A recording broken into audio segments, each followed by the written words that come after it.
Sir sir இந்த இதை எடுத்துக்கோங்க. இதுல விக்னேஷ் புத்தூர் நேம் இருக்கு, அஸ்வானி குமார் இருக்கு, அப்புறம் வந்து நாராயணன் ஒருத்தர் இருக்காரு. சரி சார். 3 பேர் எடுங்க. செம்ம பெர்ஃபார்மன்ஸ் பண்றாங்க, நம்மளுக்கு நல்லா பெர்ஃபார்ம் பண்ணுவாங்க. சரி சார். சார் என்ன சொல்றாரோ அவங்க மட்டும் கரெக்டா பிக் பண்ணுங்க. 2025 கப் அடிக்கிறோம். ஓகே, 3 வருஷம் நம்மளே பாத்துக்கலாம். Super sir. ஸ்கவுட்டிங் எப்பவுமே மதிப்போம் நாங்க. சார் சார் சார் இந்தாங்க sir.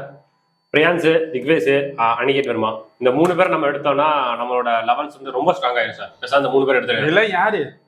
Scout sir, young players. இவங்களை தேடி போய் நாங்க பிடிச்சிருக்கோம் 5 பேரு. இவங்களை எதுக்கு எடுத்தீங்க? டீம்ல விளையாட வைக்க. டீம்ல விளையாட வைக்கிறீங்க, இதெல்லாம் வேண்டாம். நான் ஒரு 3 பேரை சொல்றேன். தீபக் ஹூடா, ராகுல் திரிபாட்டி, சாம் கரன், இவங்க 3 பேரை டீம்ல சேர்த்துக்கோங்க. இவங்களை போலாமே அதுக்கு. இவங்க எல்லாம் அப்புறம் எதுக்கு சார் நான் என்னைய கூப்பிட்டு வச்சீங்க? உங்களை கூப்பிட்டா நீங்க சொல்றத நாங்க செஞ்சிருவோமா? அதுக்கு தானே ஸ்கவுட். நீங்க சொல்றத நாங்க கேட்டா நாங்க எம்ஐ டீம் ஆயிரும். நாங்க யாரு? சிஎஸ்கே. நம்ம சிஎஸ்கே. அப்ப நம்ம யார் சொல்றது கேட்கணும்?